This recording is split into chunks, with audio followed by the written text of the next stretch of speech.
2870这个焦段，相信大家都不陌生。这个号称毒死妇产道路的镜头，发售价就去到8400元人民币左右，能够用这个价格购买它的用户，无疑是真爱了。发售2年后的今天，价格回落到6000多，那我立马就把用了3年多的24105换成了这颗2870 2.8。这段时间，我带着这个镜头去了大理旅行，也拍摄了几组人像样片，应该能够覆盖多数购买这个镜头的用户的需求。那这期视频经费爆炸，如果觉得做得还不错的话，希望大家能来个一键3连。相比对上的2470 2.8，焦段收缩到28毫米。但重量几乎砍了一半，这对于长时间手持或者是上稳定器的用户来说，节省了不少体力。美中不足的是，为了极致的收纳体积，采用了跟廉价套头一样的推出才能拍摄的结构。镜身有防抖开关跟对焦控制2合1的开关。这个拨片的手感一般，很难精准推到中间的档位控制环。银圈的系列没有遮光罩，但违背祖训的给了卡口的防水胶圈。红圈上的镀膜当然不会有，好在这个镜头的抗眩光表现还不错，后面会讲到。介意的话可以自己额外花10块钱配一个副厂的遮光罩。我相信画质才是各位最关心的一个点。那从我个人的一个使用情况来看，画质跟 RF2470 2.8 那只十分相近，要好于24105 F4 那只红圈的狗头。光圈全开下，中心的锐度极佳。边角的画质衰减的不多，我们可以看到在拍摄人像的时候 2.8 的光圈也能得到一个不错的虚化效果。环境比较复杂的时候，焦外会有一些二线性，焦外看起来会略显偏硬。不过这对于一支变焦镜头来说，表现也可圈可点。焦类的锐度表现远超预期，打破了银圈画质稀烂的一个刻板印象。头像色散十分轻微，除非是在一些苛刻的条件下才能看到。2片非球面，2片 UD 镜片很好的补偿了相差。如果说锐度跟24105 F4 那只红圈打得有来有回，那色散的控制完全是碾压了24105。这个镜头我认为十分适合拍摄人像题材。相比24105有着更浅的景深，28到70毫米也囊括了人像的几个环境焦段，在不同的环境拍摄，相比于使用定焦也更加游刃有余。我知道有一些朋友会更痴迷于定焦的大光圈效果，但是对于一些不确定的复杂场景，使用变焦会让你的构图更加灵活，尤其是你出去玩不想背太多的镜头的时候。2.8 的光圈除了能保证一定的虚化量，在光线不足的时候也能获得更多的进光量。搭配镜身 5.5G 的防抖，协同 7.5G 的防抖，能提高你的出片率。在这么小的体积还要塞下防抖的情况下，暗角跟畸变放飞自我也是意料之中。用机类矫正或者说后期矫正的方式来减少镜片的堆叠，可以认为是在光学没有重大突破下，对于既要又要的一种取舍。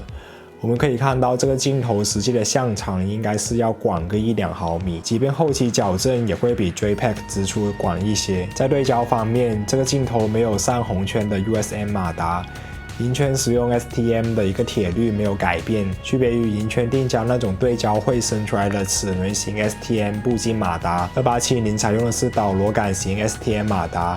家人还特意的提到，首次引入了可读取马达转速的磁力感应器，说人话就是对焦更安静迅速。那我搭配的是佳能 R6 机身进行一个测试，在12张每秒的连拍情况下，几乎能做到人物甩动头发时3张合焦。在视频追焦方面 ，R6 历代显得力不从心，廉颇老矣。我们可以看到模特跑动，帽子掉后，对焦就会出现犹豫。随后再进行一个追焦，这从侧面印证了镜头的对焦表现跟机身有着很强的正相关。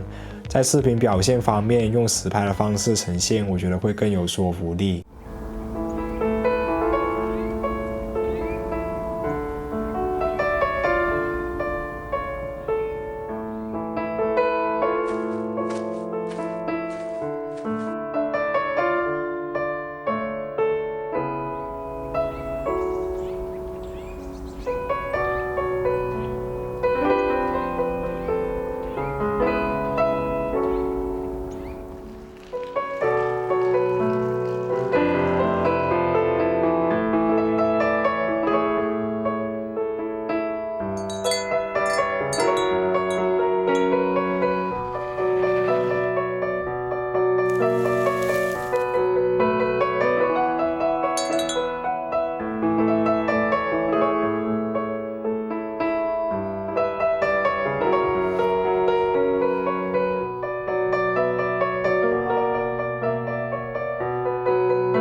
这画质表现你觉得可以打几分？可以走一波弹幕。那除开里面有几个用 Pocket 3拍摄自己的画面外，其余都是使用佳能 R6搭配2870手持进行拍摄。那得益于有协同防抖的加持，可以做一些轻微的运镜。我在无量山上拍摄一段手持走路的画面，效果可以供大家进行一个参考。这一条山路应该是比较陡的，那测试防抖我觉得是正好不过了。就我从屏幕上来看的话，它这个防抖应该效果不错。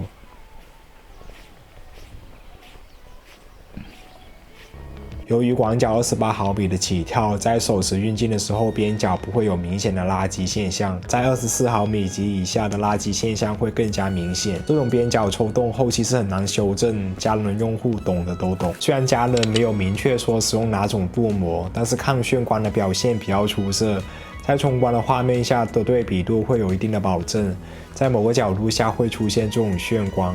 至于好不好看，这一点就交给各位评价吧。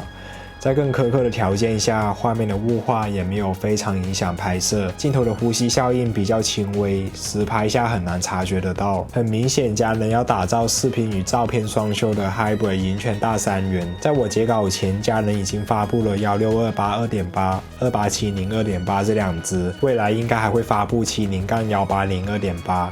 看来要赶在卡口开放前截胡副厂，我只能说佳能感动。想在总结下来 ，RF 2870 2.8是一颗很好的挂机镜头。那现在6000多的一个售价，我个人觉得是十分值得入手的。轻便的体积以及不出红圈的画质，即便未来会有 RF 版本的4x 2870或者腾龙的2875，那光是原厂的光环以及自带防抖这两项已经赢得了比赛。此外，我还关注到网上有人说这个镜头的颜色色彩寡淡的问题。作用6颗 RF 镜头的我来说，主观感觉是它跟其他银圈镜头的颜色没有太大的区别，跟红圈相比的确会少了些许的柔润感。那我不清楚是镀膜的原因，还是机类的一个矫正的问题。那毕竟价格就摆在这里，跟2770以及24105怎么选的这个问题。如果你财力雄厚，不差那点重量，而且需要24毫米这个焦段，那直接一步到位上2470 2.8完全没有问题。至于是24105，看你更看重光圈还是焦段。毕竟现在这两颗镜头的价格差不多，我从24105换到2870，最重要的原因是因为轻便以及最近的对焦距离的问题。24105 f4 那颗红圈拍摄产品特写会有一些吃力，有时会对不上焦，但这两颗镜头都是好镜头，就看你是什么用途。24105 f4 那个镜头也做过视频，感兴趣的可以往前翻一翻。如果你想买来去旅行，那我强烈建议24240这颗镜头。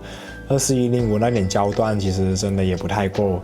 那对于现在的手机，动辄从超广角到影先生重到200到300的一个焦段，用2870旅行会有一定的落差感。这就是本期视频的全部内容。这支镜头的评测应该是本频道最费时的一期。那下一期不出意外就是刚发布不久的 RF 45毫米 f1.2 这支镜头。如果你觉得我的视频质量还可以的话，希望给我多一些支持。那我们下期再见，拜拜。唉，拍了一天烂片，要回去了。回去大概又要2个多小时。趁着现在天还没有黑，赶紧回去吧。